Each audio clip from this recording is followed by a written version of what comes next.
Nami nimshukuru Mwenyezi Mungu kwa rehema kubwa ya kuendelea kuwepo hapa tukiendelea kulijenga taifa letu. Mheshimiwa Mwenyekiti, niruhusu pia kwa heshima kubwa na unyenyekevu nimpongeze sana Mheshimiwa Waziri wa Ofisi ya Rais Maendeleo ya Vijana, kaka yangu Joel Nanauka. Mosi, kwa kazi nzuri aliyoanza nayo ya kutumikia wizara hii ambayo ni mpya, lakini la pili kwa uwasilishaji mzuri ambao umebeba mapana na maono makubwa kwa ajili ya vijana wa Tanzania. Mheshimiwa Mwenyekiti, wizara hii ni mpya na Mheshimiwa Rais wa Jamhuri ya Muungano wa Tanzania Dr. Samia Suluhu Hassan aliamua kuianzisha maksudi ili kuweza kulipa nguvu taifa la vijana walio wengi nchini. Na katika kufanya hivi, Mheshimiwa Mwenyekiti, mimi nataka nimhakikishie Mheshimiwa Waziri, unaweza usituone kwenye gari lako unalopanda, unaweza usituone kwenye meza yako pale ofisini, unaweza usituone kwenye majukwaa mbalimbali ndani na nje ya nchi, lakini tunafikiri pamoja na wewe, tunawaza pamoja na wewe, tunaamua pamoja na wewe na tunaongoza pamoja na wewe. Kwa lugha nyepesi, tuko pamoja nawe, vijana wote wa Jamhuri ya Muungano wa Tanzania.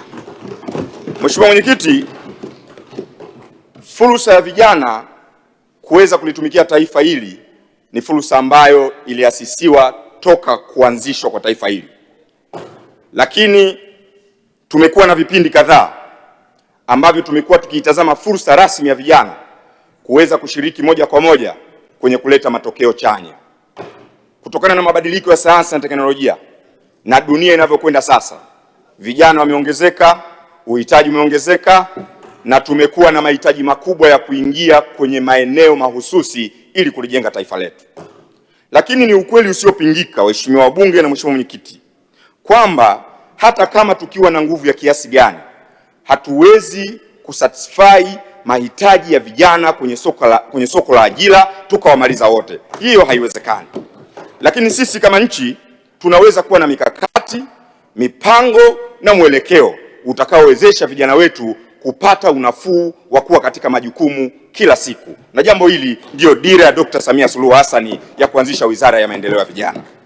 Mheshimiwa Mwenyekiti, nchi yetu ina makundi mbalimbali ya vijana, na mimi nimekuwa muumini ninayeamini kwamba lazima tukatae dhana ya kuamini kwamba liko kundi la vijana linahesabika kama bomu.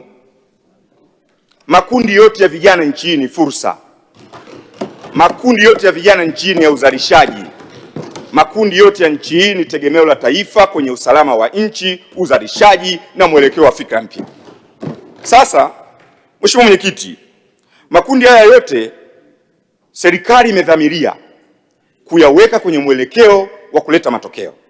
Kundi la bodaboda tunalifikia, makundi ya machinga tunayafikia, makundi ya wachimbaji tunayafikia, makundi ya wakulima na wajasiriamali wote wenye ngazi ya ujana na kuelekea utu uzima. Kazi hii inafanywa na serikali ya Jamhuri ya Muungano wa Tanzania. Mheshimiwa Mwenyekiti, nataka nimhakikishie Mheshimiwa Waziri, sisi tuko tayari kabisa kumsaidia na kumshauri, na tunamwombea kwa wizara zote zilizoko nchini zimfungulie milango aingie kwenye kila wizara anayotaka.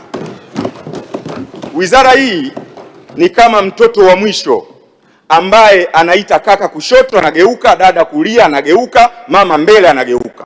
Atakwenda Wizara ya Madini, kuna fursa za vijana, afunguliwe milango ili vijana wapate manufaa. Tunayo Wizara ya Kilimo, kuna irrigation schemes nyingi nchi hii, afunguliwe milango ili vijana wapate fursa. Mheshimiwa Mwenyekiti, tunajua ziko wizara nyingi. Wizara ya Michezo ina wasanii, ina wacheza mpira, ina wanamitindo.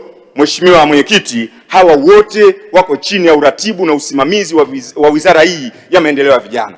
Kwa hiyo Mheshimiwa Mwenyekiti, tuko hapa moja kuunga mkono wizara hii, lakini pia kuondoa hofu kwa vijana kwamba sasa wamepata mwarobaini wa masuala yao kuweza kujadiliwa kwa kina na kupatiwa utatuzi unaoeleweka.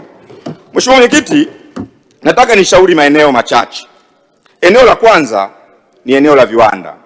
Mheshimiwa Mwenyekiti, utakubaliana na mimi kwamba nchi zote duniani zilizoweza kufanya mapinduzi ya viwanda vidogo na vikubwa walisaidia sana kupunguza ombwe la vijana waliokosa ajira.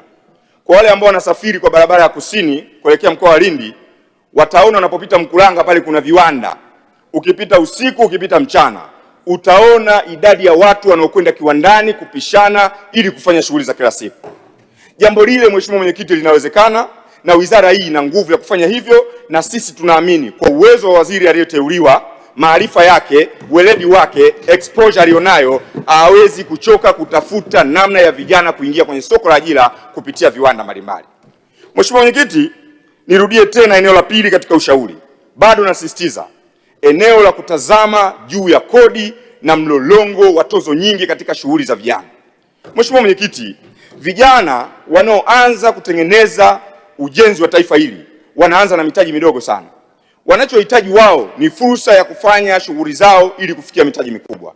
Mheshimiwa Mwenyekiti, niliwahi kusema kwenye bunge hili, tupunguze baadhi ya tozo na baadhi ya kodi kwenye fursa za vijana kwenye ajira zao, ikiwemo waendesha bodaboda. Tulishaomba na nakushukuru sana Mheshimiwa Waziri, ulifanya kongamano kubwa ambalo lilikuwa na mgeni rasmi Mheshimiwa Waziri Mkuu. Vijana walileta hoja zao. Moja ya hoja kubwa walioleta ni pamoja na tozo hizi nyingi.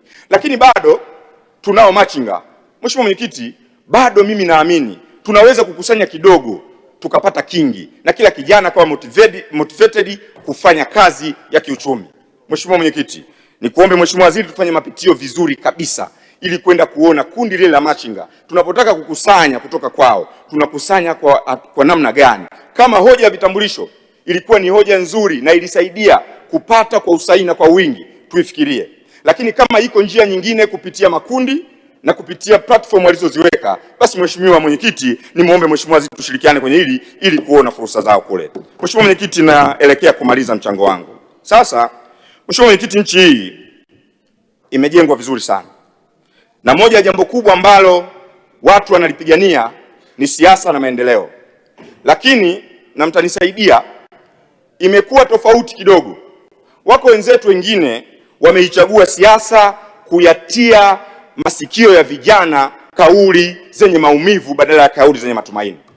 Mheshimiwa Mwenyekiti, niko hapa kuomba vijana wa nchi hii kwanza wawe na imani na serikali ya Dr. Samia, lakini la pili wajue kila tunachokifanya ni kwa ajili yao. Hivyo basi, na kwa bahati nzuri Mheshimiwa Mwenyekiti, niruhusu kwa heshima kubwa sana kaka yangu Ado Shaibu yuko hapa ndani, mtu ninayemheshimu sana kwa sababu yuko kwenye chama kikubwa cha kisiasa chenye kusikika ndani na nje. Basi mimi, wewe na wabunge wengine na viongozi wengine tusaidiane tunapotoka nje kwenye platform zetu, tuwaambie vijana juu ya kauli zinazoleta matumaini na sio kuwalazimishia maumivu ambayo nchi haijachagua kuyafanya. Moja kati ya hayo ni kutokuwatenga na mipango, sera na mwelekeo wa nchi hii. Mheshimiwa Mwenyekiti, baada ya kusema hayo naunga mkono hoja. Asante sana kwa nafasi. Asante sana. Nakushukuru. Nimwite sasa